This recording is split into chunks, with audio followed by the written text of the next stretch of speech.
This is the RPG Pundit, the final boss in Internet Shitlords. And before I start today's review, let me point out to everyone that my newest book, The World of the Last Sun, available on DTRPG.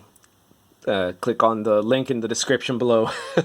It has, in less than, I think it was in just barely 48 hours, it has hit Copper Bestseller on DriveThruRPG, and I think a lot of that is thanks to a lot of you who have gone and bought it. If you haven't taken a look at it yet, please take a look. If you have, thank you so much for your patronage, and I'm trusting that you're going to enjoy it because it is a great Gonzo OSR setting that is also full of tons of material that you can draw from into your own OSR games if you're not interested in fully playing in that world. There's lots of stuff in there that everybody can use. That's a lot of fun. That's a lot of really weird stuff. It's not like stuff you'll have seen elsewhere. So you're bound to find stuff you like. If you haven't taken a look yet, take a look at World of the Last Sun. Thank you for that. Thank you for everyone who's purchased it. So it's been kind of slow in the beginning of the new year. We haven't had a big D&D controversy in 2021 yet. So, well, that's something. So I thought, well, I might as well do a review, and what a review it's going to be. For those of you who don't know, this is Man, Myth, and Magic. Okay, this is the Presses Intermedia reprint of the original game that was, I don't remember who published it, honestly. Was done by Herbie Brennan, and it was, does it even say where it was originally published? I don't think so. No, I don't think so. All right. Anyways, it doesn't matter. It was a small publishing company. It wasn't one of the big ones. This was published originally in 1982. And I should note, before I proceed, this is a Presses Intermedia product. And so some of you who know might know that I have had a working relationship with Presses Intermedia. I have written, they've published a lot of the books I've written. They were the publishers formerly of the RPG Pundit Presents. I'm in very good terms with them, but I do not think that will affect my ability to be direct and honest about my review. I don't make any money from this game, and I think if you will listen to the rest of the video, you will feel fairly convinced that I am in no way being unfairly biased in favor of the product for the company, and it'll be a good proof that I'm an honest reviewer. So the thing about Man, Myth, and Magic is it's one of those games, if you are a gamer of a certain age, which is to say around my age, this is something you probably saw at some point in some gaming store, some local gaming store, sometime in between the early and late 80s. Because there was a lot of it that was produced and it was there. And I remember my story about Man, Myth, and Magic. Right, I was it was the Adventures of Little RPG Pundit in the 80s. Like just to flash back to Stranger Things nostalgia. It was in a mall. It was in Heritage Mall, and which was the cool place to be if you were a South Side kid in the comfortably high middle class.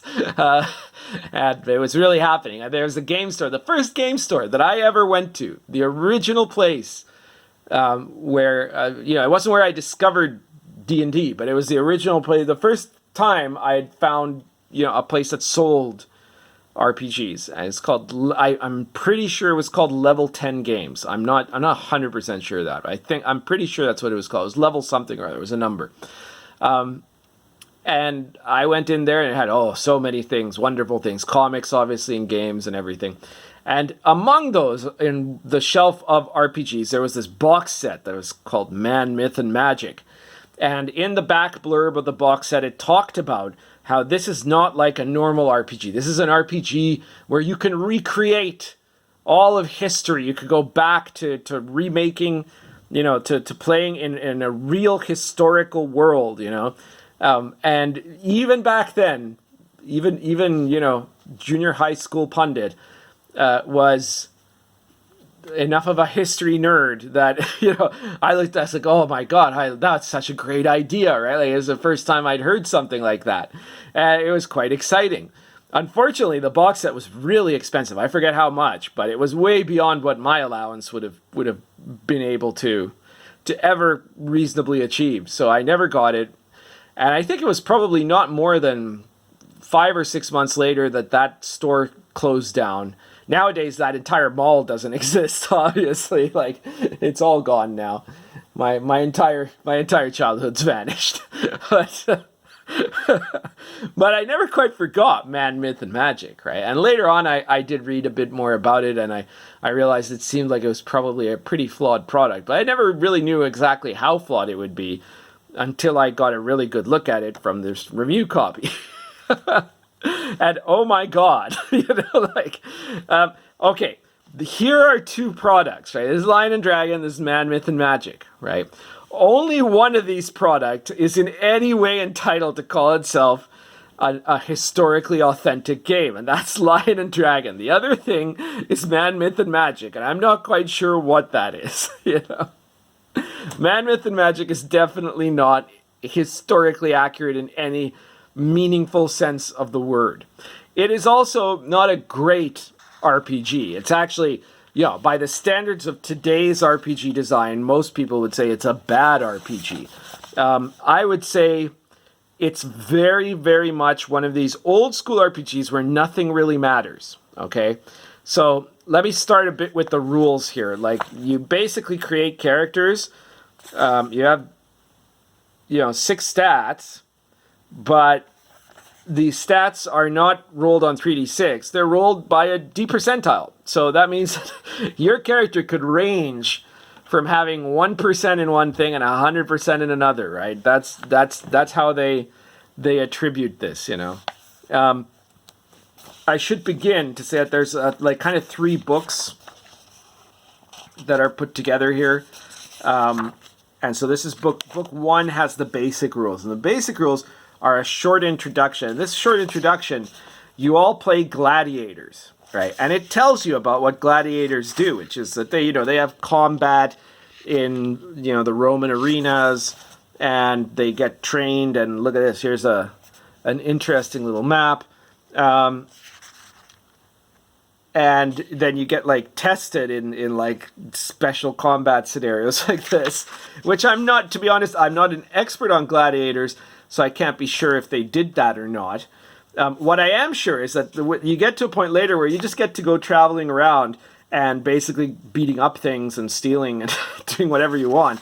Because apparently, according to this, gladiator stables, the gladiators would they'd fight in the arena, and then they'd take some time off and go on adventures. And they say this like it's absolutely a historical fact, right? That gladiators routinely could come and go as they pleased from the slave pens to go on adventures and into labyrinths and stuff like that. So it's a bit troubling, you could say, from the point of view of a historian. And now, I'm looking at the way these rules work, which are it's a pretty simple system. I'm trying to find where the basic mechanic was here, because there was a basic mechanic point somewhere in the early part.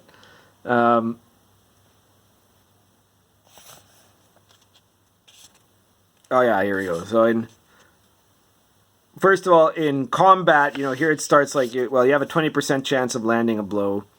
And then there's some various ways you the damage. I would be more detailed on this, but I don't. It doesn't matter. You've got to just trust me on this one. These rules are set up. I know exactly what these rules feel like to me. They feel like something that I would have written up at the age of 15 in the 1980s. Or whatever, but that you would have written up when you knew a little bit about RPGs, but you didn't really know a lot about RPGs yet, and you were just thinking, oh, I'm going to do something that's going to be really clever, right? And so it so much feels like that. This book feels so much that way that I start to say, well, hang on a second. Could this be one of these books that was written by someone who was a teenager at the time? So this is what I actually did, folks. I looked into this, right? I checked up just who this Herbie Brennan guy is, right? And so it turns out that the publisher of this game was actually like mostly a small war games company, I think in like Texas or something, right? And they published this as their RPG, which was something that happened quite a bit at the time. No, you know, the 1982 was already kind of late for that, but it was still happening, where you would have somebody to say, oh well, we should make an RPG, you know, that they're a war game company. Sometimes that they weren't even that, you know, sometimes whatever. You know, you had paper making companies that would suddenly decide to do an RPG, right? You know, check out the origins of FASA sometime. But you know, so I thought maybe I don't know, this is the owner's kid or something, right? But no, I've looked it up. Herbie Brennan was actually 42 years old when he made this game. So yeah, he's not that far from my age today, right? Compared to the stuff I'm making and this, right? And I get it that you can say, oh well, yeah, but back then they didn't know how to make RPGs. But really, by 1982, I'm not too sure that's a viable excuse. By 1982, there was pretty much, if you knew what you were doing, you knew how to make an RPG. This guy just didn't, right? Curious point, I also found out that Herbie Brennan has actually since then written books on the occult, including something called The Beginner's Guide to Magic, which is, I remember that book from my, you know, occult readings, and it's a pretty crap book too. It's kind of written, that book is kind of written to occult books, like this book is written to RPGs. So maybe this guy just goes through his whole life writing whatever garbage he spews out and thinking it's great. You know, like I guess that might be just the way Herbie Brennan rolls. It's just nuts. Anyway. So, like, you know, there's not really much excuse for this. And you could say, well, you know, let me carry on first for a bit. So the first book is basically, it's just having you be Roman gladiators. There's nothing else that you can be in. You do some contests in the arena, and then, as I pointed out here, you get the story about how, you know, gladiators will often seek to go off in adventuring, you know, like, if you understand Roman history, you know just how unbelievably wrong that is. They're the only gladiators I know that decided to leave the plantation and go off and go adventuring. Let's just say it didn't end well for them. They all ended up on crosses on the major Roman road, you know. Anyhow, oh yeah, then you get some details here on healing potions, and you get another, this is a funny little rule, which is that, you know, characters are going to die in the game, so each character can immediately roll a new character at once, but then they get certain modifications based on what their original role of the previous character was.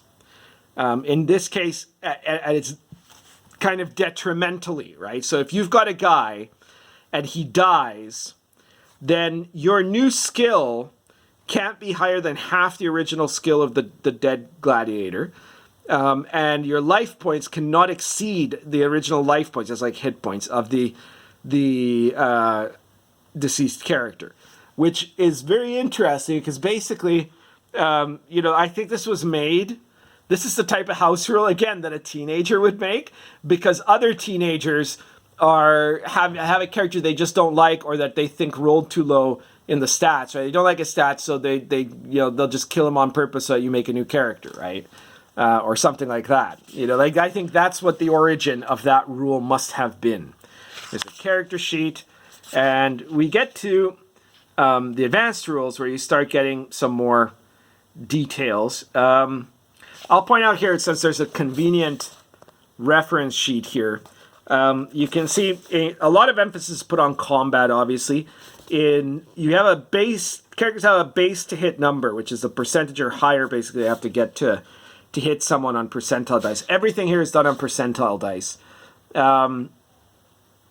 And you get certain modifiers to hit based on what your...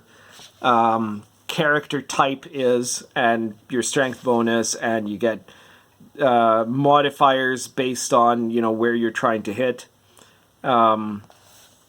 And then this is a very important detail here, is the list of checking dice rolls, right? Okay, so first, if you look over here, you have your basic ability scores, which are strength, speed, skill, endurance, courage, power, and then you have optional ability scores, which all come in the advanced rules, because of course the advanced rules have to be advanced. And take a look at, I mean, I know that this was still an era where coherence wasn't super coherent, but every single thing that you roll is potentially different from every other thing in the exact same area of character. So for agility, you have to roll percentiles and get lower than your agility score, right? But for dexterity, dexterity is no special roll. For hearing, you have to get higher than the number. For loyalty, lower than the number, right? For mental stability, you have to get lower than the number. For senses, higher than the number.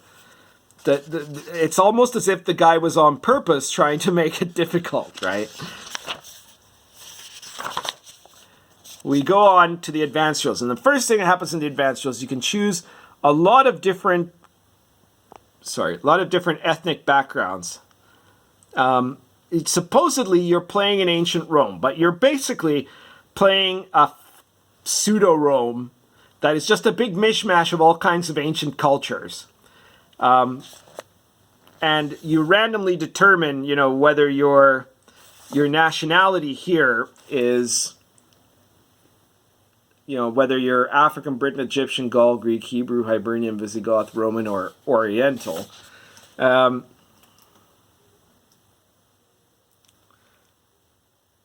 And it's pretty much even odds, right? So you're going to have a party of this, you're going to have a very multicultural party, let's put it that way, right? And you have the classes. Oh, there we go. You will note that there are some, Romans are gladiators, centurions, soothsayers, senators, or merchants, all pretty much with an equal chance, right? Like about 20% of the Roman population in a Roman authentic game like this one were senators. 1 in every 5 Romans was a senator, and 1 in every 5 was a gladiator, and 1 in every 5 was a soothsayer, And then if you're it gets even more interesting. If you're a Hibernian, you can have leprechaun as your profession, I will note. There's considerable controversy about whether or not this character class is actually human. Leprechauns claim they are, although they have tiny stature, pointy ears. Like, this is where the game, this is the moment when I saw the description of leprechaun, where I said, okay, first, I'm going to stop caring about the fact that this isn't a historically accurate RPG. It is not. This is not a historical... This is in no way any kind of Roman authentic or otherwise history authentic RPG. It's also a really bad, mechanically speaking, a bad RPG. But I found a redeeming quality the moment I saw the leprechaun, which is the one thing I could see you doing with this game that could be pretty entertaining, would be if you were to just kind of run it the same way you'd run certain other really notoriously bad games like Cyborg Commando or Cinnabar. I'm not saying that this game is as bad as those. It's not as bad as those. But it is pretty bad. I don't think it'd be unplayable, but it's not a great game. And it's just such a weird game. And you just decide to play it totally straight for shits and giggles, right? Like, if you did that, okay, this is doable. This would be, an amusing thing to do for its own sake, just to like play in weird wacko land where there's like, nothing makes any sense. It's supposedly like, imagine a really bad movie about ancient Rome, except it's all backwards. Like, everything's wrong, Anyway, weapons and armor. You get some advanced combat. I'm not too sure how much more I need to really tell you about this, except that that's a bit problematic, to be honest. I'm not usually one to care too much. And I know this is also like almost 40-year-old art in a game, right? Because this is a reprint, right? Remember, this is not an intentional addition. No, this is what the illustration as it appeared in 1982, right? But I will point out that if this is supposed to be taking place in the Roman Empire, there were a hell of a lot of Africans in the Roman Empire. Some of them were North Africans, some of them were Ptolemaics that looked relatively light-skinned, North Africans that looked olive-skinned. and other Africans that were dark-skinned black African Romans. None of them would have looked like that. Like, you would have seen that walking through the streets of Rome. You could have seen a guy in a toga with black skin walking through this, but no, apparently in this game, let's be fair here. He isn't very, flattering to the Britons either, right? Or for that matter, to the Egyptians, right? These are typical pictures here of a typical African, Briton, and Egyptian, as they would have appeared in Rome. There's a Hebrew, at least. That one could have been worse. Thankfully, that proves that this is all just, not well thought out, but it's not a question of something much more unpleasant. But you get that a ton of optional rules. The magic system is about as weird as everything else. It has nothing to do with Roman authentic magic or anything like that. Obviously, no one would expect that. And you could say, well, Pundit, you're being too unfair, right? Because it's not like anyone else was doing these sort of historical games, right? And in one sense, you're kind of true. Right, like for example, no one did a D&D type medieval authentic game until Lion and Dragon. Like you would think, and medieval is the most typical RPG subject, right? But nobody thought of doing this in the right way. The closest thing was maybe chivalry and sorcery, right? But that was not. It wasn't very close, right? Harn arguably, but. That's kind of Dark Ages. It's pretty authentic, right? But but that's not D&D anyways, right? But so in one sense you could say yes, but in another, let me point out here that only about 2 or 3 years after Man, Myth, and Magic, there's another game that came out. Again, Penguin Press, who had nothing to do with RPGs, but they decided they wanted to publish one, and they got an actual 14-year-old to publish an RPG called Maelstrom. And Maelstrom was an RPG set in historical Tudor England.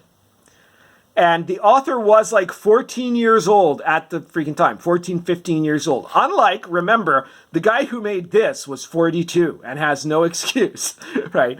But Maelstrom, which was done I think less than 3 years after Man, Myth, and Magic, was a game that was remarkably historically attentive, especially given the age of the person who wrote it. It wasn't perfect, but it was really heads and tails above anything else that had come out up to that time. And I would say it was really the first real historically authentic RPG. And, at similar points you also had, there was Pendragon, which wasn't historically authentic, but was way better at being mythically authentic than this, right? So I don't think I'm being too hard on them. It's just not... it's just not something that I think is very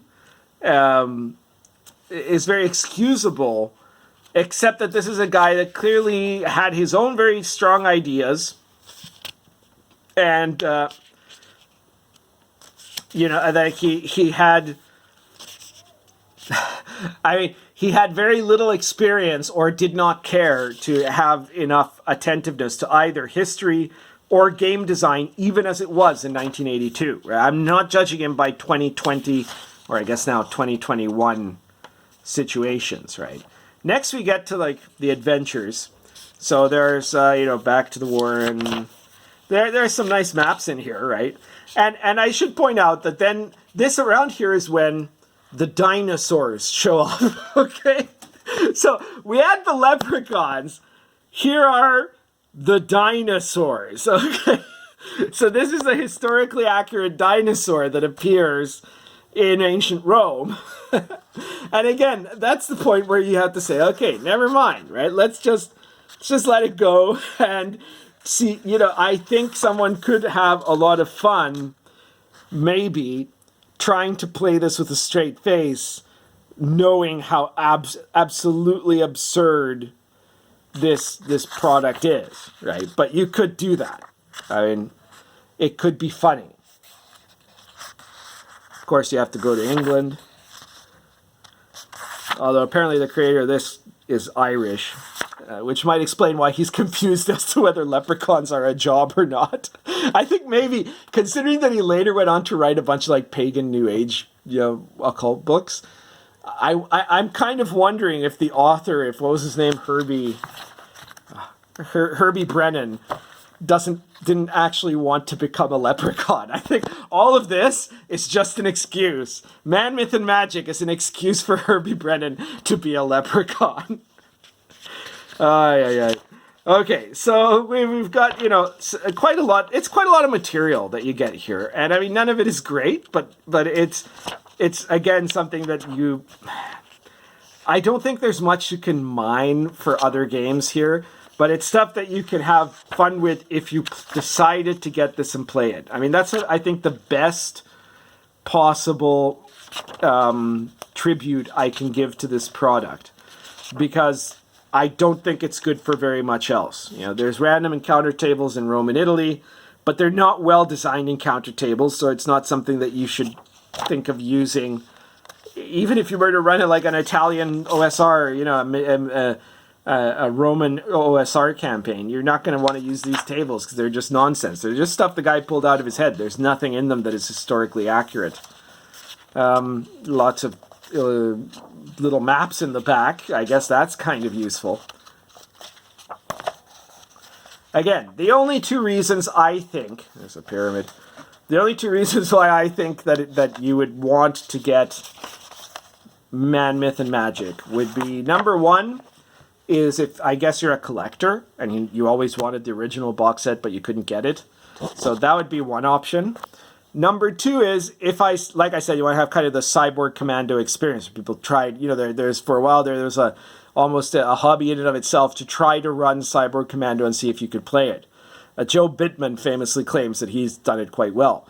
But anyways, so you could try that with Man, Myth, and Magic. The game could definitely run. Like, it's not an unplayable game. It's just a very unbalanced game. It's a pretty nonsensical game. But you gotta. I end up feeling a little bit of sympathy for the fact that he just goes so completely nuts away from the claim. Like, the claim is such a serious claim about how, like, this is a game of real history, and then he's got leprechauns and dinosaurs and other things too I didn't even cover. So, like, have fun with that if that's what you decide to do. Now, if you're looking for material that you can use, I don't think you're going to find it here. If you want weird fantasy gonzo sort of material, check out World of the Last Sun, the product I hyped up at the beginning of the show. There's a link in the description below. There'll also be a link to Man, Myth, and Magic, assuming I can work that out. But yeah, World of the Last Sun, it's got way more stuff you could cannibalize to use for weird fantasy and goofy fantasy. If you're looking for historical stuff to use, well, there's Lion and Dragon and there's the Old School Companion that are full of stuff that you can use to bring actual medieval authenticity to your OSR or D&D games. Man, Myth, and Magic is not going to be very compatible for that because it's not even that system. So yeah, it's a strange, one of these strange, weird mutants of history that never went anywhere in the kind of RPG evolutionary pathways. It just got stuck where it was, and for good reason, because it was written by a apparently stunted 40-year-old man that wanted to be a leprechaun. And on that stunning note, I guess I'll stop there. Please share this video anywhere you think people will like it or get pissed off about it or whatever. Feel free to respond if you disagree with my review of Man, Myth, and Magic, or if you agree, or tell us your experiences trying to play it or anything like that. But share the video everywhere. Like the video. If this is your first time you're seeing my channel, please subscribe and check out all my other videos. I got reviews, I got rants, I've got news about controversy in the RPG world. All of that stuff. And if you want to support me, well, you could send me money directly by PayPal or by Patreon, and there are links there in the description. But you could do much better to purchase my products like Lion and Dragon. Or if you can't afford a whole book, there's the RPG Pundit Presents series. Right? RPG Pundit Presents is a set of 103 different PDFs, all of which are relatively short and also inexpensive. They range from 99 cents to maybe $4.99, and you'll see all kinds of interesting topics: adventure, setting, random systems, new classes, rules, all sorts of stuff that you can use in pretty much any OSR game. So you can find one that you like, purchase it. It's like you're buying me a coffee, and you're also getting something that you can really use. So yeah, if you want to support me, that's a great way to support me, purchasing my books. Please check out World of the Last Sun. Let's see if we can keep getting it moving. I was like, at one point it was, I think, number 3 in the OSR bestseller list on DTRPG. I don't know if it still is, but I'm really proud of it. People are saying great things about it. Lots of praise online. So please check it out and pick it up if you want to. And yeah, I guess that's it. Share the video. Currently smoking. This is a Lorenzetti Volcano plus Blue Boar.